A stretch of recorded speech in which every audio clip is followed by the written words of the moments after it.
Welcome to the Rapid Wrestling Recap. I am Kyle Klingman of the National Wrestling Hall of Fame Dan Gable Museum, along with Andy Hamilton of Trackwrestling.com. Once again, we're at the National Wrestling Hall of Fame Dan Gable Museum. Exciting time of year. It's postseason time. We had the conference tournaments highlighted by the Big Ten championships. Ohio State wins it, Penn State second, Michigan third, Iowa fourth. You had a chance to be there to watch all of the action. Pretty impressive performance by the Buckeyes, led by seven finalists and 4 champs. Yeah, and they really got on a roll in Saturday night semifinals. Won 3 matches where they trailed in the third period, and that really fueled things for Ohio State. Nathan Tomasello comes from behind, gets a takedown in like the last 20 seconds to beat Spencer Lee. Same thing with Luke Pletcher at 133 having to score in the closing seconds to force overtime against Mitch McKee, and then he wins an OT. Micah Jordan trailing 1-0 in the third against Michael Kemmerer, took Kemmerer to his back for a fall. Those were huge matches for Ohio State, and the Buckeyes really wrestled lights out for the weekend, 164.5 team points. That was enough to finish 16.5 ahead of Penn State, which I think if you're a Nittany Lion fan, you got to be pretty pleased with what you saw as well from the team performance there. I mean, to finish 16.5 back, and as well as Ohio State wrestled, and to only have Jason Nolf in for 2 matches, and he scores bonus points in both of them. Penn State coach Cale Sanderson talked about Saturday night getting to see what he needed to see to get Jason Nolf ready for the NCAA championships, and then they pulled him and defaulted him out to 6th. But tremendous tournament, capped by one heck of a match to end it in the heavyweight final with Kyle Snyder and Adam Kuhn. Injuries were a storyline there, though, with Jason Nolf going down, Michael Kemmerer forfeits out. I think Iowa had a couple guys. How much did that play a factor in the entire vibe of the Big Ten championships? There were a lot of people talking about that. Well, I think a lot of people would certainly love to have seen Nolf play it out and see him, scrap with Pantaleo in the semifinals, and then potentially, Micah Jordan in the finals. But that didn't happen. Nick Suriano also defaulted out after winning in the quarterfinals, so he remains undefeated. It'll be interesting to see where he gets seeded for the NCAA championships. But as you mentioned, Kemmerer, Cash Wilkie, there were a lot of guys that did not wrestle their final match or 2 of the day, and that's unfortunate. I don't know what can be done about that, but coaches treat this as a qualifier, and I certainly understand that, and they're looking ahead to the big tournament at the end and getting their guys ready for that, especially when there's not huge team implications on the line.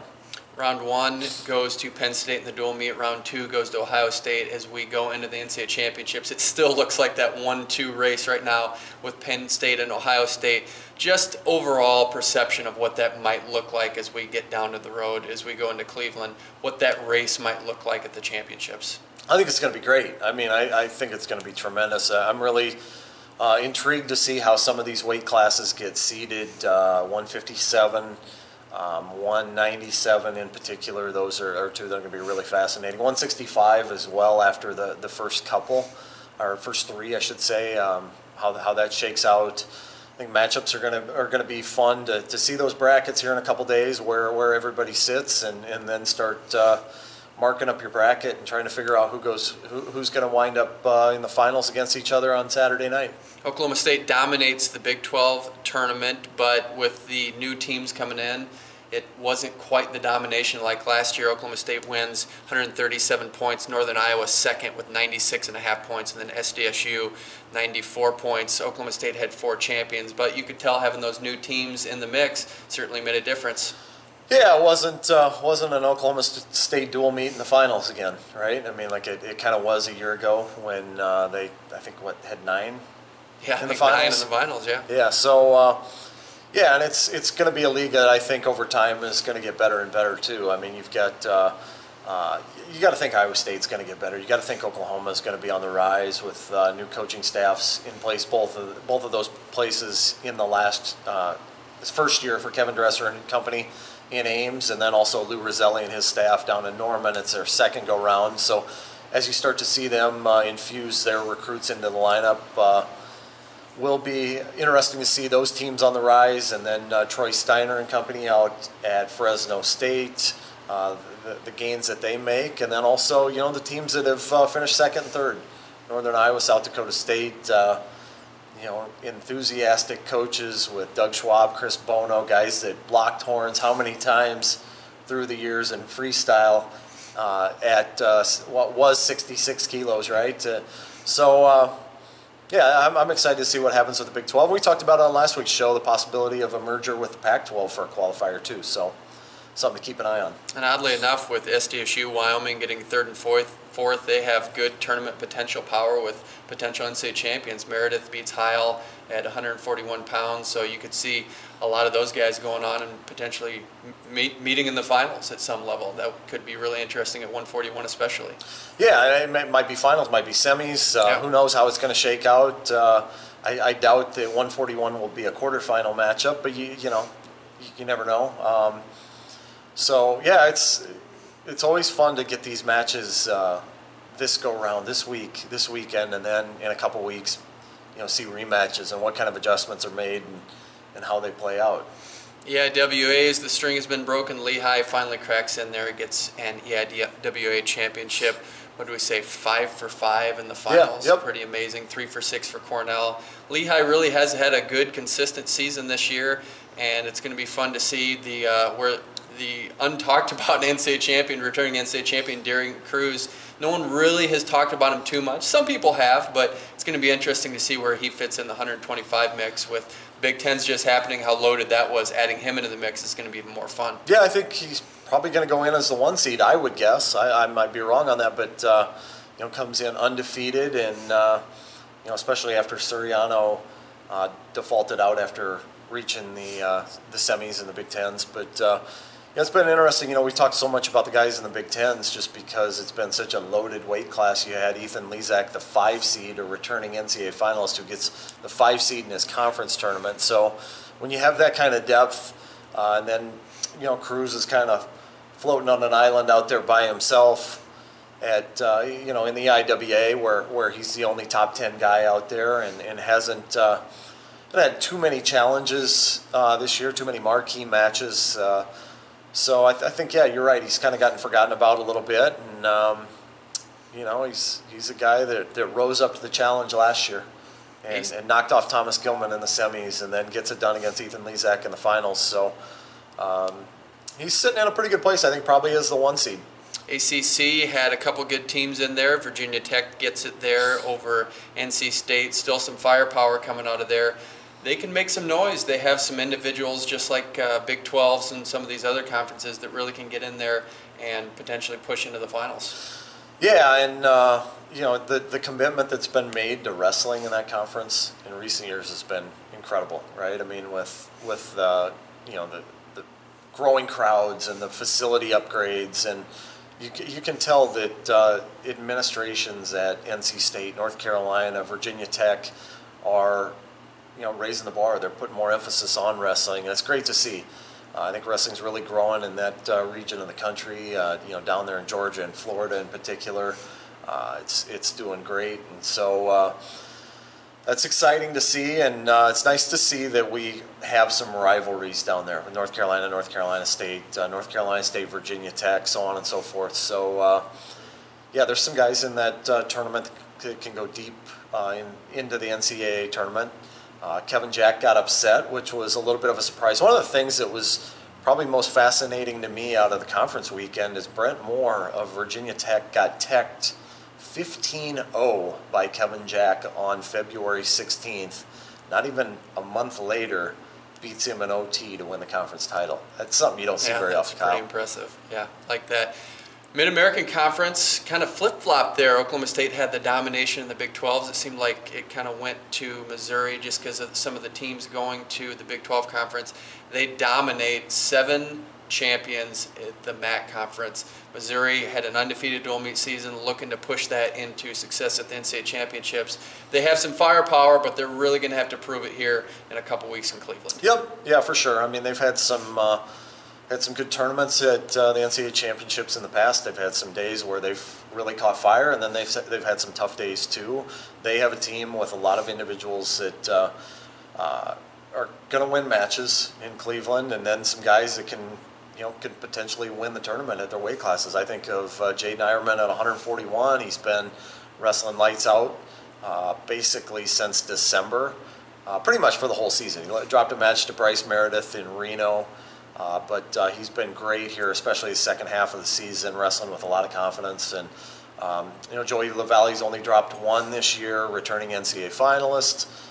Willie Miklas, 187 pounds, a guy that's a gamer. He shows up, and when the lights are on at the NCAA championships, Willie has performed in the past, and 197's one of the probably the most wide open weight in my mind, at least, going into this thing. So, and then Daniel Lewis has been as good as anybody in the country at any weight this year. Just completely dominant.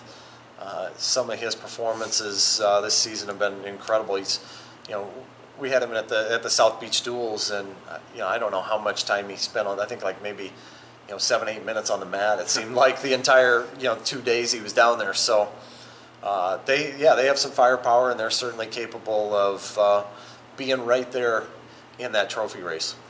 Didn't mention the other two conference champions. We want to make sure we mention those: EWL Lock Haven, and then the Southern Conference Appalachian State. Not traditional powers in there, but they have some guys that could be All-Americans. Yeah, Lock Haven first EWL title since 1997, second in school history. You mentioned the individuals in that conference, and I think of the first thing that comes to my mind is the 165 pounders, Chance Marsteller and Chad Walsh. Chad Walsh beat Marsteller in the finals, avenging an earlier season loss. Like I mentioned, 165 will be really fascinating to see how it gets seeded, because you got the EWL guys who have done their job throughout the season. They haven't dropped any matches they probably shouldn't. But conversely, they don't have all of the marquee wins that all those guys in the Big Ten have, and those guys in the Big Ten have been beaten up on each other. So it's going to be really interesting to me to see where Walsh and Marsteller fit in with the seedings, because I think they could go maybe as high as like 4 and 5, or they could fall down maybe 8, 9, somewhere in there. But that will be something to keep an eye on when the brackets come out. As we wrap this up, the ultimate is to get that trophy at the NCAA championships. There's 4 spots for getting a team trophy.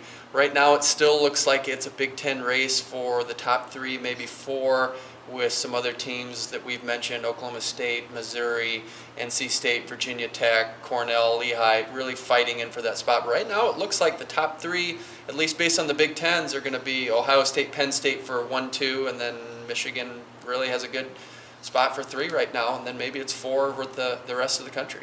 It could be. I mean, Michigan, I felt like they really took a step forward this past weekend, and they went through some early season struggles with guys coming off injuries, and then guys suffering injuries in December, and some struggles midway through and early on, but the Wolverines are really starting to put it together. Stevan Micic at 133 pounds has been lights out since Cliff Keen Las Vegas Invitational. He talked about coming off a knee injury early in the year and maybe rushing back from that, and he told himself 2018 is going to be my year, and he hasn't lost since the calendar flipped to 2018. So he's been wrestling well. We saw a better version of Logan Massa at the Big Ten Championships. Comes back, finishes 5th there in that loaded weight class at 165. I would not dismiss him. He was right there in a 1-point match with Vincenzo Joseph in the semifinals.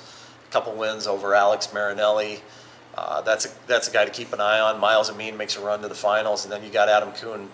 We kicked this thing off talking about the Big Ten Championships, and the way that tournament ended with Kuhn and Snyder was an epic heavyweight match, and I suspect we will see one more in Cleveland with those guys, and it'll be a blast to watch. What was your take on that match? What were things that stuck out to you about Kuhn and Snyder? Yep. I just saw someone that was deliberate. I know that Tom Ryan said in the interview that he didn't necessarily plan things out, and that he was reactive, that he didn't change his game plan, but clearly he knew what he had to do, had to keep low-level shots, couldn't let that weight bear down. and just stuck to it. Stayed patient, just what Kyle Snyder does, and Yeah. I thought he just executed extremely well. It's really interesting because Kyle's a guy that's like a high volume shooter, right? He just gets out there and shoots and shoots and shoots, and most guys can't hold up to that. But when you're outsized by 65 pounds, and you're facing a guy that's a big, strong athlete who has wrestling skills and pummeling skills like Adam Kuhn, you can't just fire like he did. So I think it was interesting. We saw a side of Kyle Snyder that we're not accustomed to. He can win, scoring a lot of takedowns, or he can, dial it back and be patient and pick his spots. And I had the chance to talk to him afterward, and we talked about, one of the things I asked him is like, how do you replicate Adam Kuhn? Because there just aren't many Adam Kuhns walking around the streets of Columbus or anywhere for that matter. And he said you really can't, and so you kind of game plan and visualize and talk about scenarios and where you want to be, and so it was fascinating to see the way that he wrestled that match and the adjustments he made. He got in, and we talked about this on either this show a couple weeks ago or our podcast on the mat. We talked about how Kyle got in on that head to the outside single in the dual meet, and he tried lifting Adam Kuhn off the mat, and he really couldn't. He stayed below the knee, and he talked about that in our interview afterward yesterday. He talked about how if you stay below the knee on that ankle, the ankle's light, but you get above the knee, and that above the knee it's heavy with Adam Kuhn, and so that's where he was able to get to that shot and elevate and really stuck with it. Man, that was a lot of fun to watch that match, and I don't think you can fully appreciate the size differential between those two guys until you're sitting there mat side. It's pretty incredible, and I think a tremendous testament to Kyle Snyder that he's able to beat Adam Kuhn, and we'll see probably round 3 in Cleveland. Yeah. It's going to be a lot of fun. And I think I fall into this trap. It's Cael Sanderson trap, the Ben Askren trap, because they are so dominant that when they're not maybe as much, you don't get that tech fall, you think something's wrong. You got to remember, just like you said, these are big guys, and heavyweight traditionally it's hard to score points. And he's scoring a lot of points in previous matches, so I think we just have to realize that Adam Kuhn really is that good. He's a tough absolutely. guy, and it's not like he's some schmuck off the street. Absolutely. And that's a quality opponent, and they're 1-1, and hopefully the rubber match comes in Cleveland. Yeah, you think about how good he was as a true freshman at heavyweight, which seems like eons ago. Yeah. He's been around for a while, but he went into if I'm not mistaken, if memory serves me correct, he went into the Big Ten championships his freshman year undefeated, right? Yeah, he did. And as a true freshman at heavyweight, that's pretty incredible to me. And that was Adam Kuhn as a pup. We're seeing him fill out now, and he is a full-grown man and then some. And we're seeing him like the maturity and also the wrestling skill as well. So like I said, I think a tremendous feather in Kyle Snyder's cap to win that match. We didn't keep it as rapid as we normally like, but there's a lot to talk about. Though. Yeah, we got to a lot of stuff. We're close to 20 minutes here. We wanted to keep it rapid. We covered a lot of ground. For Andy Hamilton of Trackwrestling.com, I'm Kyle Klingman of the National Wrestling Hall of Fame Dan Gable Museum. You've been watching the Rapid Wrestling Recap.